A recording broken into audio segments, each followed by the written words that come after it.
Recording in progress. Hello, everyone.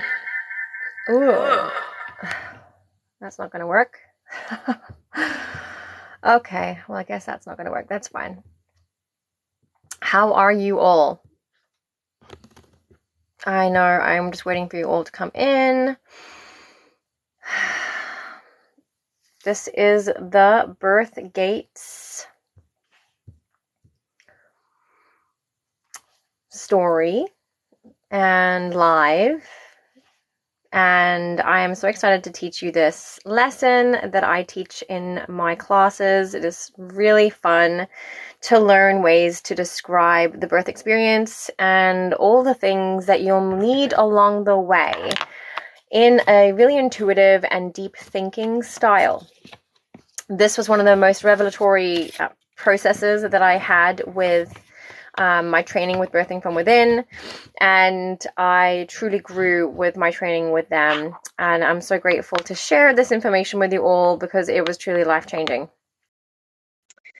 So I'm really still learning about all of these options here on this TikTok live.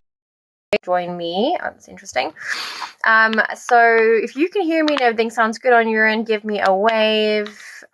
Stick a little emoji in the chat box for me. That would be wonderful.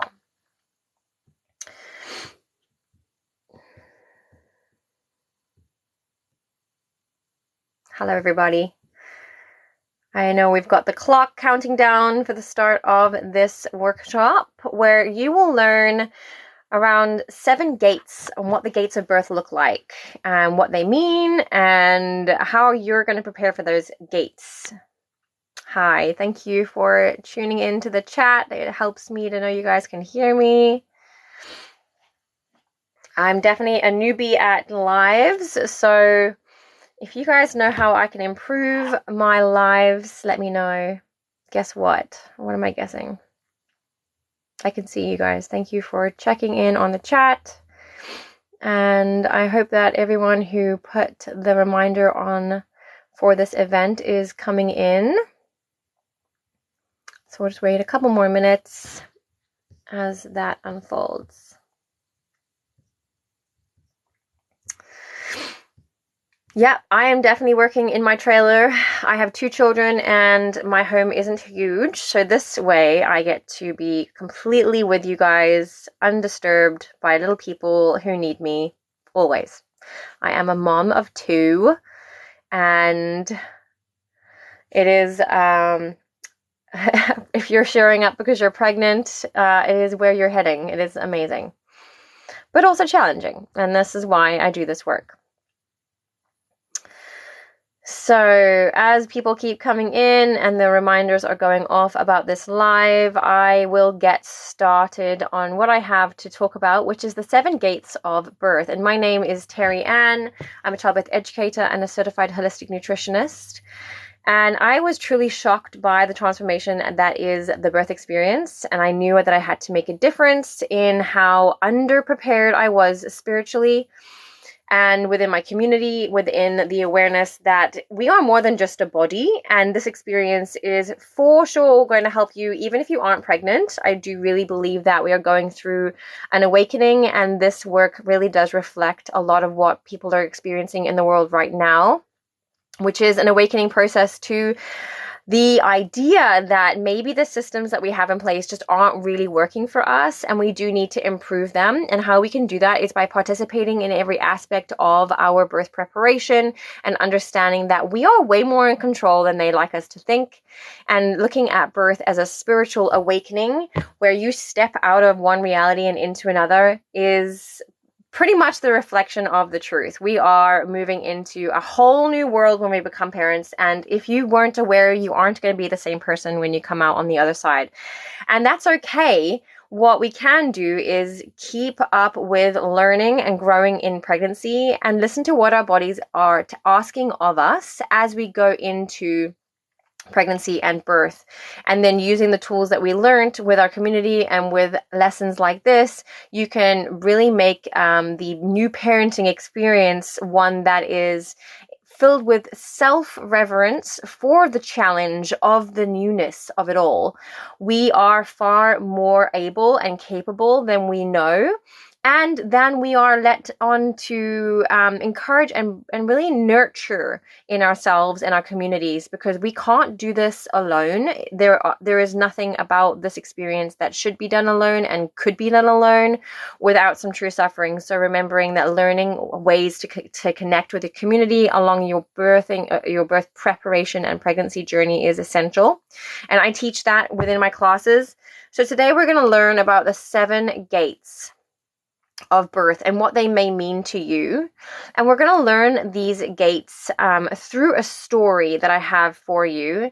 And it's a story that predates the patriarchal world. So if you have heard of Innana, then you are aware that she is a warrior. She comes from a time pre-patriarchal where she was fighting amongst the men, where she was wearing battle chest plates that said, "Come, man, come," and she owned her power.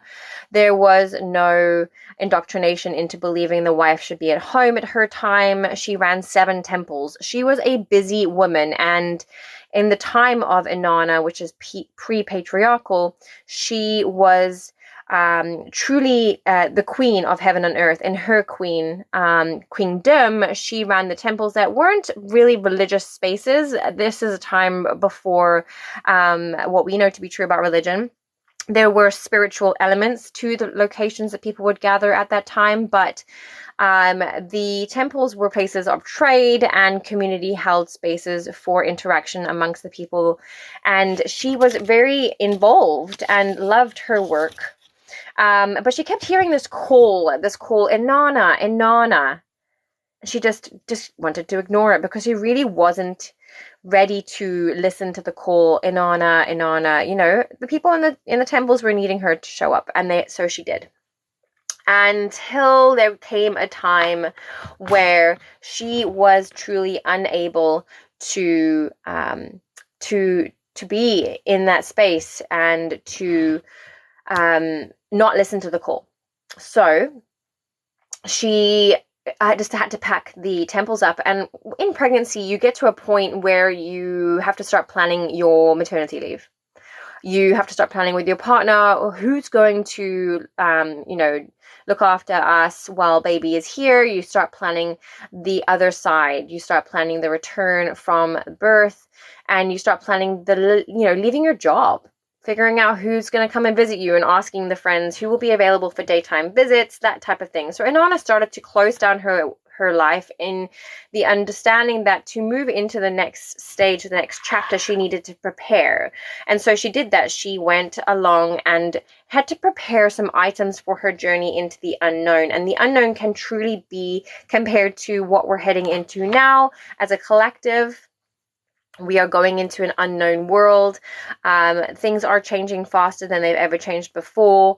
And so this does mirror the pregnancy, birth, new parenting experience in many ways that I hope people can see, so that more than just the pregnant people can take from this lesson. Your partners will need to be there with you, supporting you along the way, in knowing that nothing will be the same. And that can be a bit of a shock to a lot of people. So Innana knew that nothing would be the same, and she knew that she needed to prepare, and she was really the only goddess in a time of all these other gods that were sent to the underworld. She was the only one who chose to go in her own accord. And that says a lot, the only woman and the only one. So sit with that in these very clever stories that were passed down and really should have been shared in school. I would have loved to learn about Innana. You can read about her in many books. And she had then created a list of the things that she wanted to bring along the way. And those things that she needed were her lupus necklace, which was going to enable her to speak what she needed to speak. And so she adorned herself this lupus necklace in knowing that it would allow her to use her voice and to speak up as she went along her journey, listening to the call, Innana, Innana, which she knew was coming from the underworld. Now, I need to mention that Innana is two sides of the same coin, just like the idea of duality. There is light and there is dark, and there is not one without the other. Neither is inherently good nor inherently bad, and that is duality. And the moving into this new chapter of the unknown really does reflect that duality. It is nothing to fear, but it is something to prepare for. The better prepared you are, the better the experience, right? And a lot of us are preparing our homes right now. A lot of us are stocking the pantries. And Innana, she was preparing her tools to the descent in the underworld. So she adorned herself, her double strand of beads, because she knew that this event was going to be big and life-changing. And down there in the underworld was her sister, Ereshkigal, the other side of the coin. The two sisters, Innana, queen of heaven and earth, and Ereshkigal, the queen of the underworld, had made a pact in the past that they would one day meet on the other side. They would flip spaces and locations. Now, Innana could not deny that this was the call she was hearing, and so by adorning the lupus necklace and the double-stranded beads in this ceremony-like, getting ready process, she was also activating her awareness of the stepping into the threshold experience. That double-stranded beads does really represent the beauty of this stepping up. And then she put her chest plate on, this breastplate that she had worn in battle. And like I said, it said, "Come, man, come." She was a warrior, fearless, that she would fight amongst the men. And it protected her most vital organ, which was her heart. We are moving into a time where we are more aware of our body than ever before. How we feel in our body, using discernment with what fits with us and what does not fit with us, is so important as we move forward into the unknown land.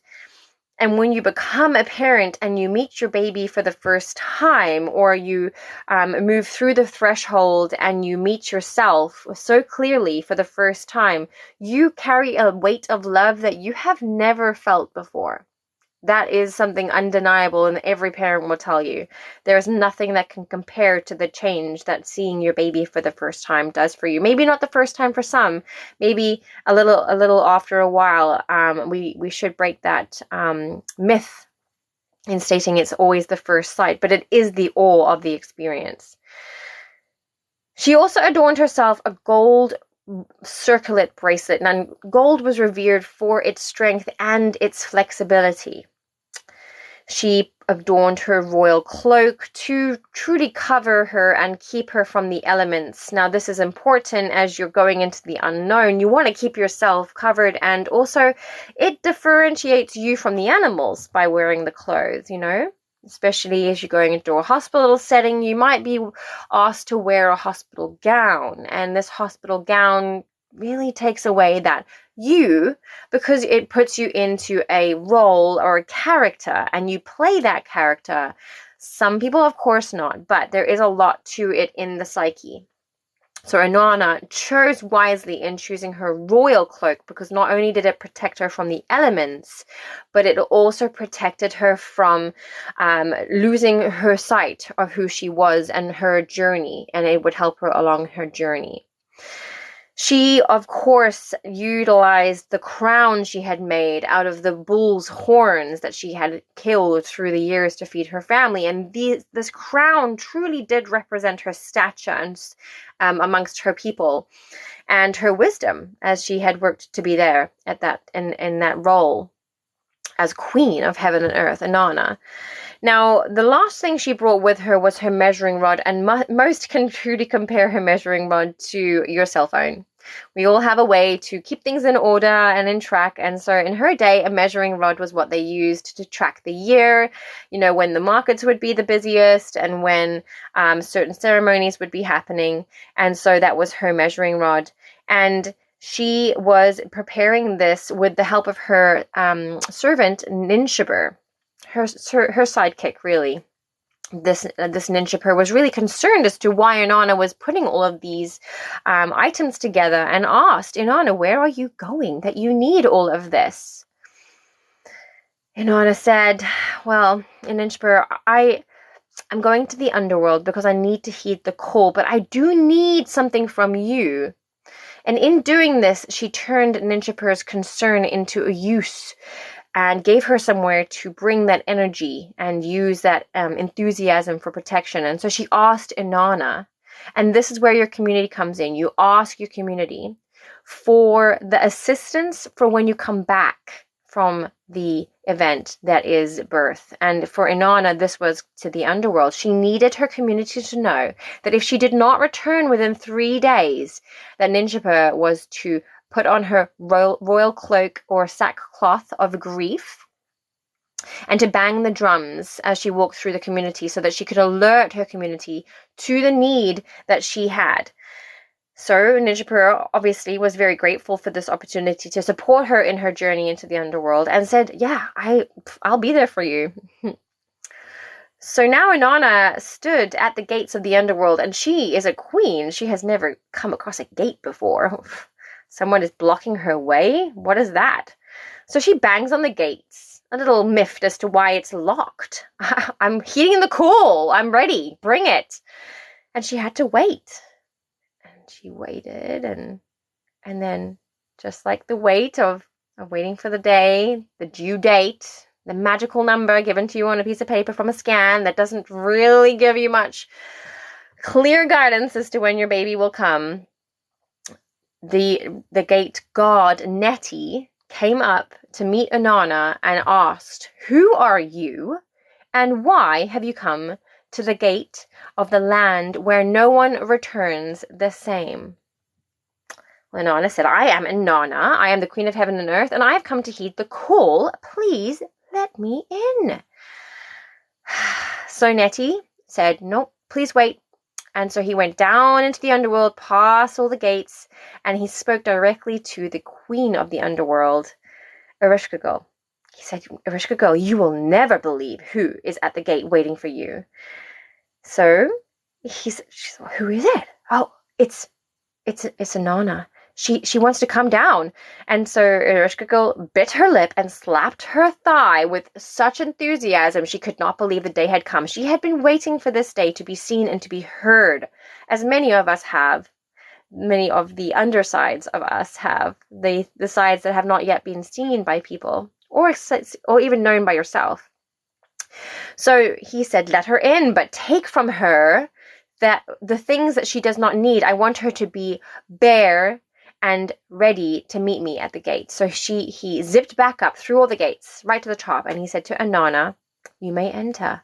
But he snatched from her her crown. Now she was miffed as to why on earth he would take her crown. That is how she represents who she is in the upper world. And Nettie the gate guard said, "Do not question the ways of the underworld, my queen. Now, keep going." So she kept going, and she kept going until she met another gate. What is going on? She knocked on the gate, and Nettie was there waiting for her. And as she passed through the gate, he grabbed another of her protective cloak, her breastplate, her necklace, and all the way down she was walking and trying to get there. She was kind of lost. It was kind of a circular, almost labyrinth-like experience where the walls were dripping and oozing, and her cloak was catching on the roots of the trees, and she was just rhythmically moving, one hand, one knee, one hand, one knee, until she got to what she thought was the last gate. And she could barely even muster the energy to knock, but somehow she did. And from that gate opened Nettie, awaiting her arrival, as he grabbed from her measuring rod. And she thought to herself, "Take it. There's nothing that I can measure down here anyways. This is not the world that I know." And so she walked through the last gate, humbled, naked, and as she fell in to the underworld's entrance, her sister, Ereshkigal, put the eye of death on her as she fell into the underworld. Now, this is the part of the story where we look at what those gates represent. And I know that it seems like a little bit traumatic going into the underworld. You lose all these things that you prepared for the journey, and it was all snatched from you. And how is that helpful, right? But if we look at the gates as a spiritual metaphor for who you're going to be when you get to the other side. Now, the underworld is not the other side. That is the center of the journey. That is where you meet your baby. The time before, just before you're reborn into the parent that you are going to be. And so I like to talk about these gates as different types of gates, like the gate of mercy, the gate of doubt. At what point are you going to doubt yourself? At what point can you remember when doubt comes that this is part of the journey? You're supposed to be here. This is important. And what will you say to yourself when you meet those gates of doubt? I love mantras, and I love sticking them up around my house in preparation for remembering that the gate of doubt is exactly where I need to be, and I am achieving my goal.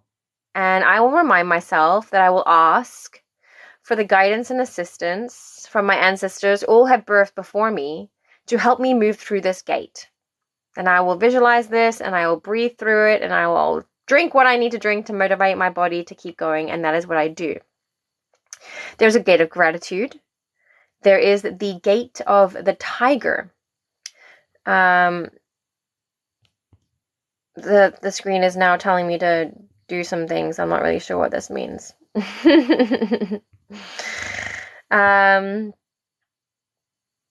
Okay, I'm just gonna close that up. Okay, and then, okay, this is my favorite gate, you guys. The gate that I like to talk about the most, because it is the most important gate, the right before you meet the baby gate, the gate of holy effing terror. Can you guess which gate this is? Now, for some, it is the gate where we're about to push or are pushing. And for others, it is the crying baby. And it's really important to notice that it's not always just in birth that we meet these gates.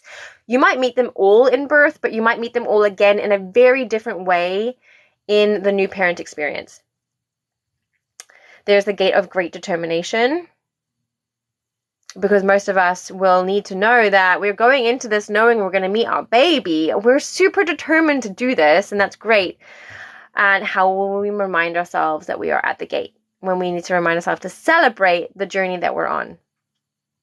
And then there is the one forbidden thing, which is such an important gate that most people are unaware is coming, but it is part of the initiation process, the threshold experience.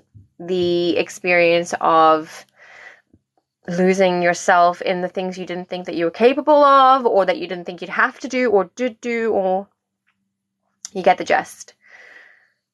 So Innana had, of course, prepared Ninshapur for her return, and that aspect of the story is such an integral part that I think if our culture was aware they needed, the birth preparation wouldn't encompass the whole pregnancy. There would be a lot more readying for when baby arrived in more ways than just the freezer, and in more ways of understanding the spiritual growth that comes with this experience.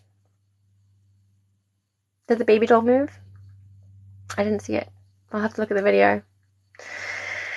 And it's really exciting for us to step into the awareness that going through pregnancy, being really mindful of the experience of spiritually awakening,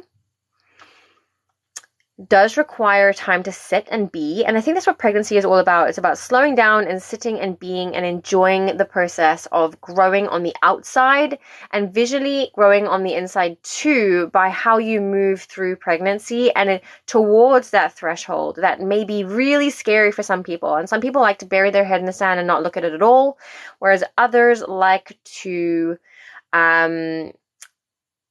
really prepare overly and maybe be a bit left brain about it, because it's definitely a right brain experience, which is the spiritual mind, which is the primal brain. You cannot linear think your way through birth, and that is where I teach the other layers of birth and birthing yourself in an intuitive place that works for you, because no one has the answers to everything. You cannot learn all aspects of birth because no one birth is the same, and there is no one experience that mirrors the other. But how we react to birth and what we do within birth makes the difference for us in the experience that we're left with forever. It's that big. Right? And I'm so grateful to share this opportunity with you to grow. And I really did grow in my new parenthood experience with my daughter in many ways that I will share with you. I do have a podcast that I'm sharing with weekly at Birthing Nourished Parents, which you can find on any platform. I'm obviously active here on TikTok, and I'm creating courses and workshops for you guys in all the ways that I think that will make a difference through this great time of change. And I'm going to be addressing a lot of the issues that we're going to be facing in this year, which will be a lot of food shortages in some places, and understanding that birth recovery is that, a recovery where you literally recover from a dinner-sized hole in your uterus, and your hormones are shifting, which really do play a role in how you feel. And how you feel affects how you heal. And how you heal affects the ability for you to keep up with your baby, and affects your mental health, and affects your community's mental health. So I'm here to make a difference in your life. And I would love for you to know that we also have a Q&A on Thursdays at 5:30 on live TikTok. And you can email me your questions that I will also answer on my podcast. So that I can be of service to you all. I am going to be showing up every week here Tuesdays at 5:30. So if you like this kind of content, make sure that you hit the bell for the reminders of all my lives. As I go live, you can come and hear what I'm teaching about. This week is all about the birth story, the gates of birth, and the ways that you can work with them, the ways that you can journal about them, grow with them. And then next week, I'm going to be talking about the 4th stage of birth and the 4th trimester. So if you don't know much about that and you want to learn about all the ways that can be prepared for and how you can enjoy it in all the layers that it brings, please do come along then. I am actively going to be answering all the questions that you post on here, and staying really in tune with my community as we grow in the birthing world. So I'll be bringing on some podcast interviews as well for you if that is something that interests you. Please use your discernment when looking at this information that I am sharing, and note that it is important to create a birth team that does support your vision for a spiritual awakening through the parenting experience. And the new parent experience is really where you will need some support, and I can help you shine your light on the areas that you'll need to prepare for. So you can go to my website, Birthing Nourished Parents, at birthingnourishedparents.com, and then you can see all my offerings, but also just check out my events page for all the following lives that are coming up, and look at all the different topics that I'll be covering. Your questions help me to know what you want me to cover, so please send them, email me or DM me, and I will follow you back, and I will answer your questions.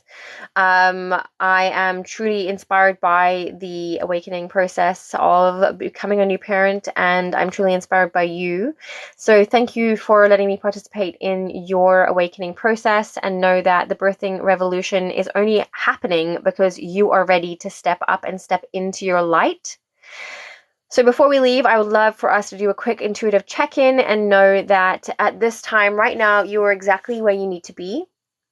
And that I am so proud of you for holding space for growth at such a challenging time, and that your baby chose you because you are capable of it all, and your body will never give you something that you cannot handle.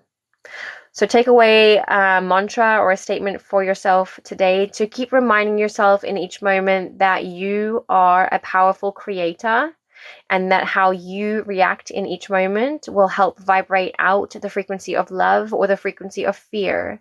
And I choose love, and I love you, and I hope that you can find love for yourself through this very challenging time of growth, and know that it is a journey. And just like Innana, in all the ways that you prepare for your journey, you will flourish and you will flow into this creative space as a mother and as a father and as a parent in the ways that you are designed to do so.